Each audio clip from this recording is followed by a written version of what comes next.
is our inner reality. It's our mental reality. So the Anthakarna is a very subtle inner instrument. But again, these are words that are used, but it's not a physical instrument. Although the brain is physical, but the Anthakarna is more than the brain, much, much more. It is connected intimately with the brain. If the brain is damaged, we cannot experience the Anthakarna. But even with things like brain damage, it doesn't mean that the chitta is damaged. Yeah, there is a damage in terms of our experiences from this lifetime, but the chitta still holds all kinds of information, even from this lifetime and past lifetimes. So now as far as the Muladhara Chakra is concerned, it's interesting because the Muladhara Chakra is connected with the Anthakarna. In what way? So the Muladhara Chakra is related to our basic sense of identity and survival. The sense of me, the sense of ego, the sense of, the fight, flight responses, things like that. They're all connected there, our survival mechanism. So a balanced root chakra can lead to the healthy sense of the ego. So this is where that we talked about healthy ego versus unhealthy ego, functional ego versus dysfunctional ego. So when a healthy ego is there when one feels security, one is grounded in the sense of the self without being overly dominated by egotistical tendencies. So the grounding of the ego is in the Muladhara Chakra, and that's one of the petals of the 4-petal lotus. Now, this is just our foundational understanding, basic understanding. Now, if we want to realize the Atma and the Paramatma, actually the divinity that is the Atma, that this Ahankar is turned over. It is given. It's called Samarpit, Mai Arpita Manobuddhi, as I was mentioning yesterday. It is given over to God in bhakti. And this is what we don't do. What we even in sadhana, the actual total giving over of the me to the Lord is everything. That is the master key. That's what will take one into the Paramahansa state ultimately. That is where bhakti really, really takes hold. So when that begins to happen, oh Lord, thy will be done, that everything is your will. In Vachanamrut, Maharaj said, Sarva karta harta bhagwan ne samajva. Understand the Lord as the all-doer of everything. So this letting go of the ahankar at the feet of the Lord, at the feet of Ishtadevata and Guru, at the scripture, on spiritual path in general, when we completely relinquish it, we are relying completely on the Lord. Prabhu mein to tum ek hi adhara. You are my only foundation, my adhar.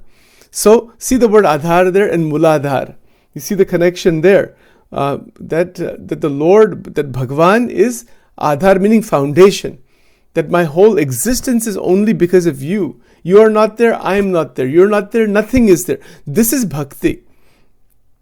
So in Bhakti Marg particularly, it is the absolute relinquishing of the ahankar. Now, Shriji Maharaj has talked a lot about this in Vedaras in terms of the mixture of the Advait Vedanta and the Bhakti path, both. So Maharaj has said that the ahankar has the ego, and again this is ego in quotation, it's not like how we think of ego, but the ego is then identified with the Atma. That I am the Atma, Aham Atma, Shivoham, Aham Brahmasmi. So the ego's entire identification is changed, or its direction changes towards the Atma. That I am the Atma. Now, these are big subjects to talk about, but in short, that turning of the ahankar out of the man buddhi chit ahankar, turning of all four actually, but we're talking about the ahankar right now. When the ahankar is turned towards the Atma, the ahankar is actually turned towards the Atma when it is given over to the Lord. And that is where the Muladhara Chakra opens at that point. The Muladhara Chakra, the Kundalini Shakti within the Muladhara Chakra, which is dormant, which is maybe only 1% active, or maybe 2 or 3% active for even people doing more advanced sadhana. It's not fully activated. So it's dormant, lying dormant because of the blockages. Kam, Krodh, Lobh, Moha, Matsar, Asha, Trishna, Irsha, Ahankar, Rag, Dvesh, Aham, Mamatva, worries, tensions, fears, all the conditioning in the inside the mind. Again, massive subjects to talk about.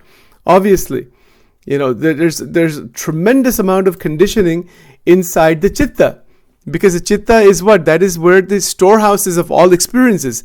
These experiences, especially from early life, can deeply influence the conditioning and functioning of memory. Remember, these are all interconnected, linked functions of the Anthakarna is just one. It is one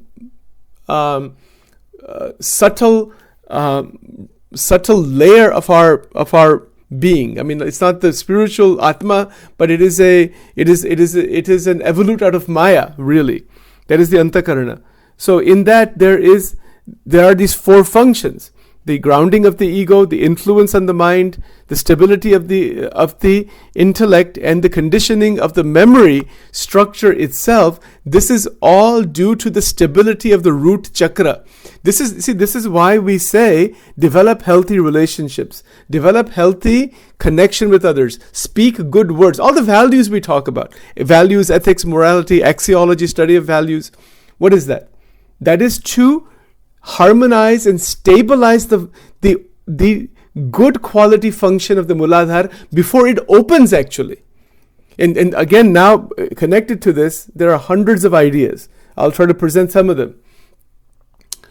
So, for example, from a mantra sadhana point of view, when we say Om Gam Ganapate Namaha, or any of the different Ganesh Ji ke jo mantra hai, like in Shri Vidya sadhana, which you are doing, and other sadhanas, what is it doing actually? It is fixing the damage of the Anthakarna through sadhana, through mantra sadhana.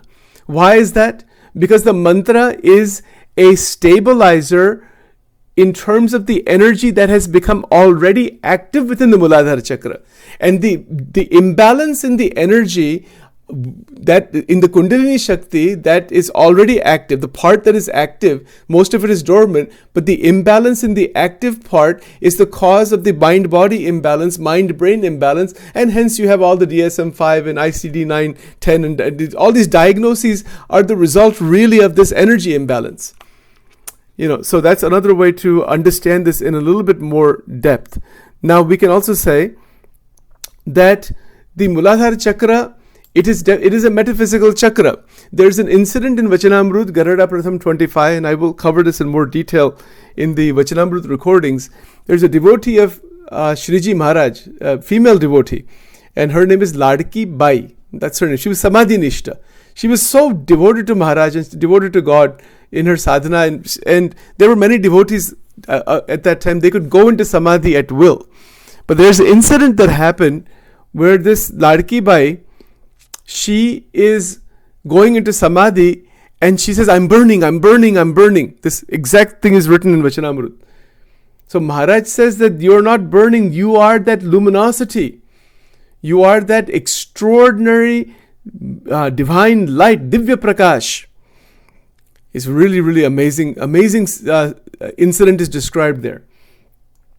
So Maharaj says you are deficient in Atmanishta. Because when a person approaches Yoga Samadhi, there is the opening of the Atma, opening into the Atma. The mind is no longer playing around with all the foolishness of this world and all the personal problems. All those things are long gone. Those things are not even in the picture at all. Right? It's kind of where IFS leaves off. There's an empty space. There's a great integration. There's the self with the capital S. But there's not really a description of luminosity of what the Atma actually is. There's like a hint of what that is through all the qualities. Yeah, all those saintly qualities, calmness and forgiveness, and all that is already there. Let's say you've gone through all that thing. Okay, now you're in that vast space, as J. Krishnamurti talks about, the vast empty space of the mind. But within that empty space, there is the Brahma Tattva, the Atma Tattva. That's why, when we do the Havan, we say, Om Aim Atma Tattvam Shodhyami Namasvaha. Before we do Siddha Kunjika or Durga Saptashati or any Devi mantras, Why we do this Om Aim Atma Tattvam Shodhyami Namah Swaha, Om Reem Vidya Tattvam Shodhyami Namah Swaha, Om Klim Shiva Tattvam Shodhyami Namah Swaha, Om Aim Reem Klim Sarva Tattvam Shodhyami Namah Swaha. What does it mean? This is through the mantra. It's the beginning of the mantra sadhana. We do the Ganesh mantra first and then we do these mantras. Why? We do that so that we are setting the stage mentally and asking for blessings from Bhagavan, so that our mind remains fixed in sadhana. The mind that is established in sadhana is a mind that is a graceful mind. It is a blessed mind. It is a blessed soul. It is a Bhagavad Nishta soul. One who has great Nishta, great Ishta Nishta. All of this is in the Muladhara Chakra. Totally. And there's lots of mantras. Ganesh ji ke jo mantra hai, Ganesh Sahasranam. There are actually, I have a book somewhere in my library here on the Ganesh mantras. There are thousands of them. It's an incredible number of Ganesh ji ke mantra. But again, there are main seed mantras like Om Gam Ganapataye Namaha, the Gam mantra, Glom mantra. Om Glom. The Glom is a Mahaganapati mantra. Right? And then there's so many forms of Ganesh ji based on the experiences we want in this world. Right, so the Muladhara, I don't want to go off track. There's like 50 things I want to say all at one time. Let me go slowly a little bit. The Anthakarna, in one sense, of course, it is, we kind of think of it as in our head, in our mind, in our brain. Yeah, I mean, that's not wrong. It's there in one sense. But the Anthakarna is not in the physical body. The Anthakarna is different from the physical body. Completely different, but it is completely one with the physical body through the brain connection. And then it is actually one with the physical body. The link is inside the 72,000 nadis. The Ida, Pingla, Shushmana nadi, these are spiritual nerves, not known to medical science. Only to the yogis, they know them. So the Ida, Pingla, Sushmana nadi. Sushmana is the central canal, and then the Ida and the Pingla are revolving around the central canal. And so the Kundalini is at the base. Even in Gnaneshwari, Sant Gnaneshwar has described this Kundalini with 3.5 turns, like a coil. He's described it that way, that has 3.5 turns. There's some metaphysics behind that, behind why he described it that way. So, and even in Swami Vivekananda's complete works, there's extensive discussion of Kundalini Shakti. Extensive discussion. And in Ramakrishna Paramahansa's life, we can see clearly he went through so many paths, but in his rasik bhav, in his bhakti bhav towards the Mahashakti, the faith is so intense that he's a child crying at the feet of the Divine Mother. He's literally a child in front of her. And that kind of longing, that is called Vyakulta in some of the Ramakrishna Mission sages' teachings and their recordings that we both have seen. You can see that they talk about this Vyakulta. In Gujarati also this word is there. Vyakulta means, oh Lord, I cannot wait to see you. I cannot live without. I cannot wait to dive into your form. These points are all in Vachanamrut also. There's a Vachanamrut Garada Pratham 32, Mala and Akila nu Vachanamrut. So that also describes this. Again, it's a little different, another angle on this point. So the Muladhara Chakra is, first of all, it's not a metaphorical or some fantasy generated thing. These chakras are not that. They are metaphysical vortices that have been placed by God for the Jivatma to experience the material world and to go into the spiritual world. Now let's go back to the incident of Shriji Maharaj and Ladki Bai. So what happened in Ladki Bai's Samadhi? She said, I'm burning. Who Balucho is, it's exactly, the incident is described in Garuda Pratham 25. So Maharaj said, you're lacking Atmanishta. You're not this physical body. And because when a bhakta goes into Samadhi, when the Samadhi occurs, this tremendous Divya Prakash opens up. Gunatitanand Swami has mentioned, he said, in Gujarati, he said, within our heart is the light of millions of suns. But because of the power of Maya, we do not see that. But it is through that divine light, that is the Brahma Prakash, the Atma Prakash, that the chakras are enlivened. They are lit by divine light. And the petals that they talk about, these are, it's like analogy with the rose petals and all that, but that's just analogous to the world outside. The chakras are having these energy petals. They're really difficult to, it's called, it's called kamal. In Gujarati, it's called kamal.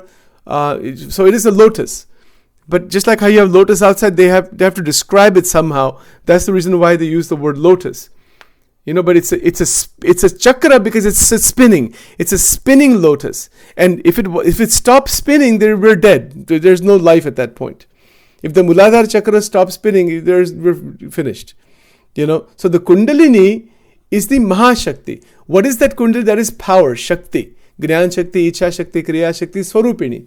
As the Lalita Sahasranam. And all the entire Devi Upasana is actually to open this Muladhara, open the Kundalini within the Muladhara chakra. The entire Devi Upasana is for that. To uplift the Kundalini up to the Sahasrar, to unite with the Atma Tattva, Brahma Tattva. That is more from Kundalini Yoga point of view.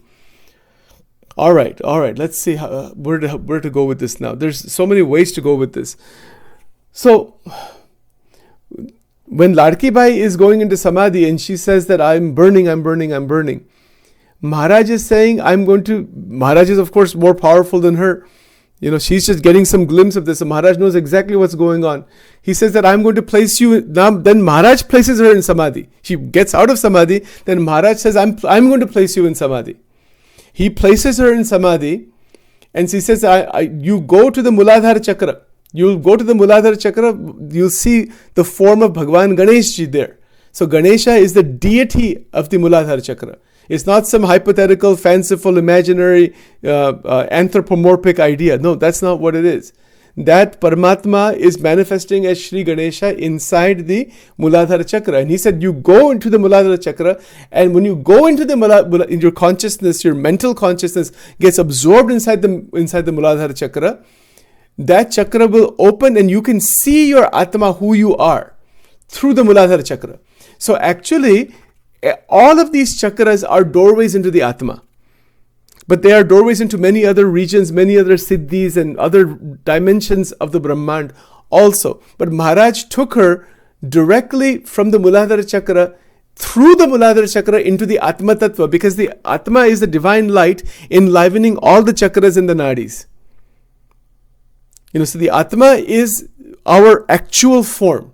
That not this physical body at all. Not the mind, not this Anthakarna. No. Although we are less aware of the Anthakarna, more aware of the physical body.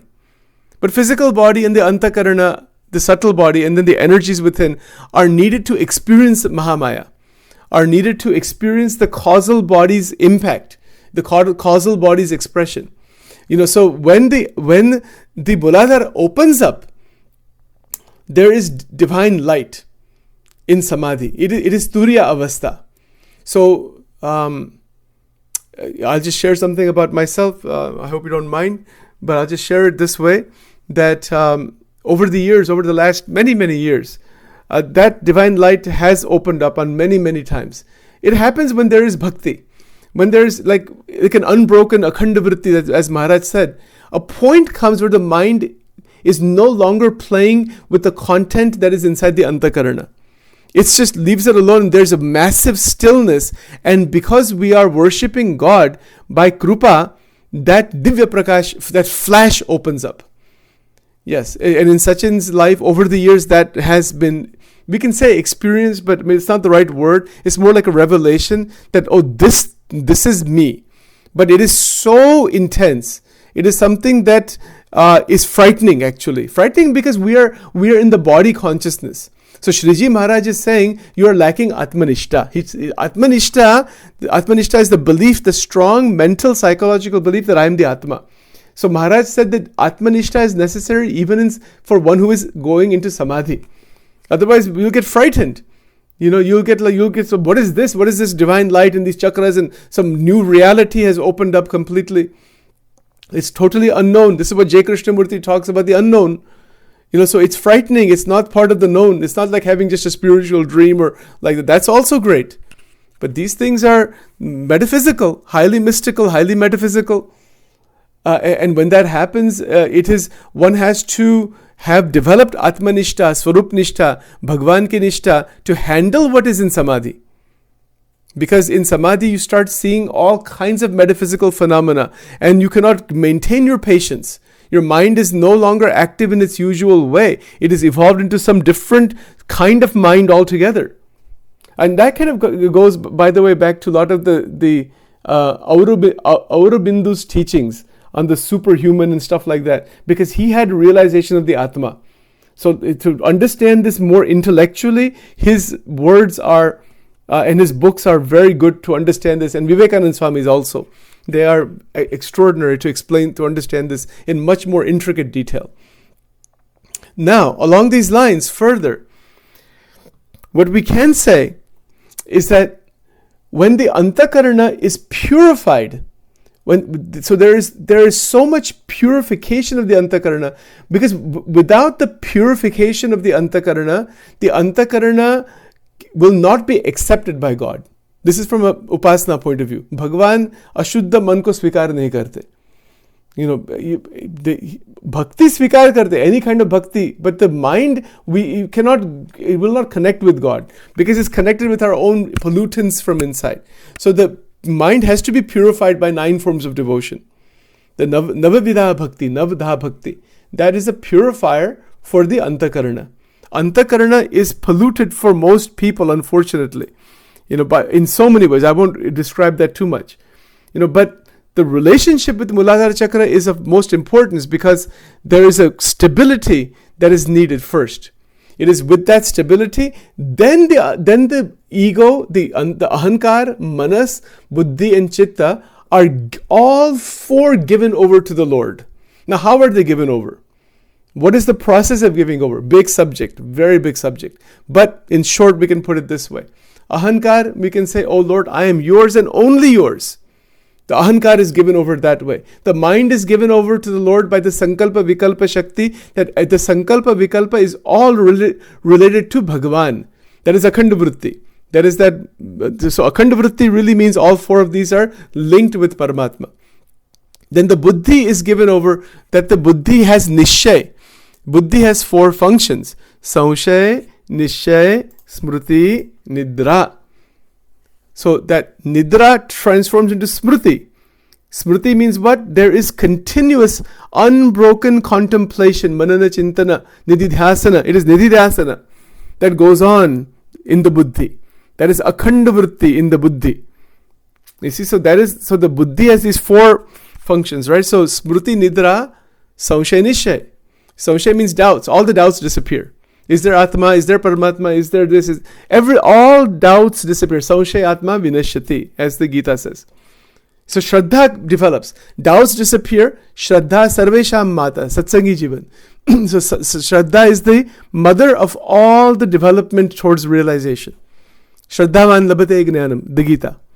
Right? So these are the points to understand. So with the development of Shraddha, that the words of the Sadguru are aptavakya, they are correct, they are true, they are enlightened, they are real. There is faith. Vachanama vishwasara ki bhajanama bali puravekera papatara to jashe bali. This is in Gujarati in this Swaminarayan Satsang. Vachanama vishwas. It means that to have faith in the words of the enlightened sages. Bhajanama bali means that you are strong in bhajan. There's faith in the words of the scriptures and of the Sadgurus. And there's lot of energy placed in bhajan, in bhakti. Vachanama vishwasaraki bhajanama bali puravakera papatara to jashe bali. All the papam, the accumulation of all the problems, disturbances, the agitations, negativities, it gets burned out by these 2. And that burning out of the papa is done in many ways. Bhajan Kirtan is one way, right? Santa Samagama Kije Nishitina, that's akhanda satsang that is needed. All of these. So, and it begins with faith, vishwas. Then the sadhana continues further and further. So what is burned away is the accumulated karma within the subtle body.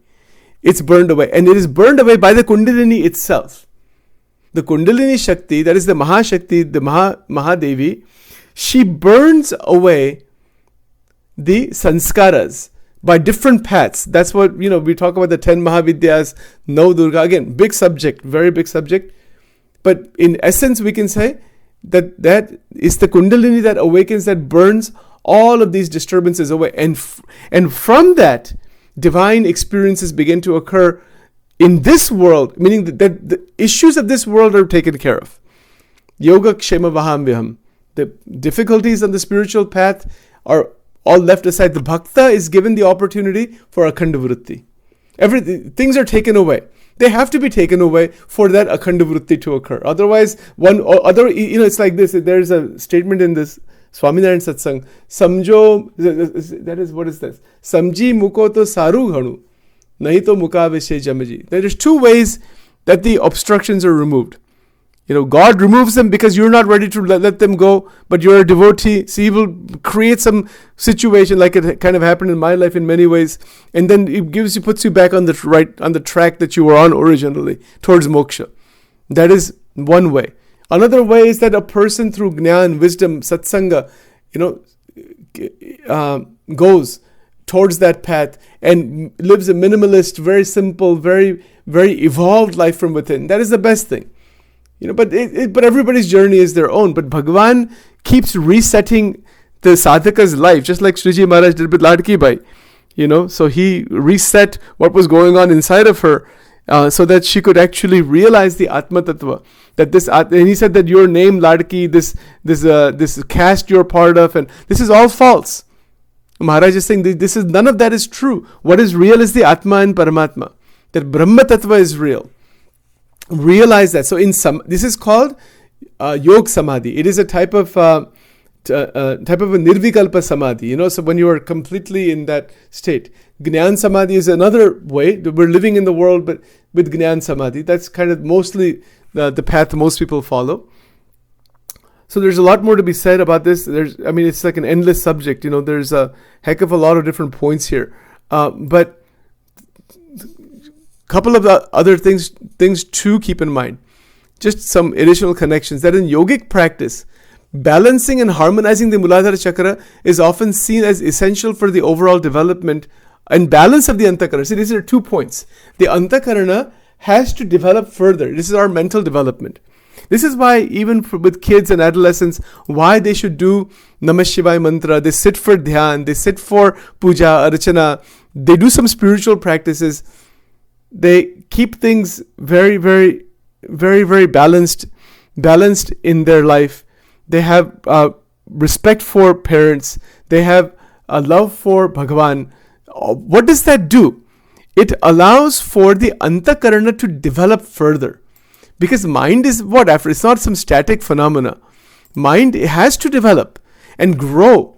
It is brain science will teach us neuroplasticity, growth of synaptic trees, etc. But the growth of the Shakti from inside, growth of the Buddhi. So all 4 parts, Man, Buddhi, Chit, Ahankar, all grow. And the Ahankar not in the negative way, it grows in the healthy way. Unless the Anthakarana is healthy, the Atma cannot be realized. Because there's damage to the mechanism itself that you need to realize the Atma. And unless somebody places like higher being places the non-evolved person in Samadhi, like Maharaj used to place thousands of people in Samadhi, Krupa Samadhi. So that's a little different subject. But otherwise, the Anthakarana is damaged. It's fragmented. It's torn apart for most people. Gunatitarana Swami said, Anthakarano antarno kajyo, sukshma sharirno kajyo bhare che. There's a lot of damage done inside. So that has to be taken care of and fixed. We've talked about that. So ekantik dharma, jnana, vairagya, bhakti is a medicine. At the initial stage, it is a medicine to fix all the damage. In vairagya, all the energies of the mind come back together. The fragmentation effect stops. That is vairagya. In Gnan, there is this manan chintan, akhanda manan chintan on the Vedantic ideas. That is Gnan. So what does that do? That uplifts the mind away from the flux of the world.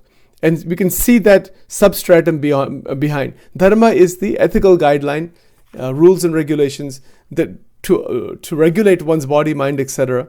And along those lines then, bhakti is protected. So what is bhakti? Bhakti is pure love. Great love for directed towards Bhagavan, which means God in all. All in God, God in all. All in Bhagavan, Bhagavan in all. It doesn't mean just the murti or temple or just one place. No, it's for everybody. It's universal. So that bhakti is prem lakshana bhakti. So when that bhakti is beyond sadhana, the sadhana bhakti continues, but the love develops, and in that love, then the bhakta begins to get the rasa. That is called rasik bhav. I talked about this morning a little bit in the morning satsang. Rasa bhav, rasik bhav. You get the amrutam from the bliss of that bhakti. So the kundalini is open without trying to open the kundalini or without ashtang yoga. In Garuda Pratham 25, Shriji Maharaj is very clear on the two paths of ashtang yoga and bhakti yoga. In ashtang yoga, by the absolute control over the prana, the chitta is controlled. In bhakti yoga, the chitta is directly controlled and then the prana stabilizes. It starts with directly controlling the mind. Bhakti directly controls the mind. That's a difference. That is why bhakti in many ways is a direct path. Somebody will say, what about, isn't Gnan a direct path? Sure, of course it is. They're all together. Gnan is also direct, but our ahankar, our ego, our entanglements, these things are so much. That's why we need to do bhakti even if you're on the Advaitic path only. Towards that oneness with Brahman, bhakti is still needed for purification. And one cannot intellectualize that. One needs to be a true devotee. Then the Anthakarna gets purified. Right? So these are some points. We could keep talking. I don't know how much more you want me to say. There's a heck of a lot more. We can keep talking about this. It's a endless subject actually. It is a subject without any end to it actually. So well, we can do it regularly. That's all.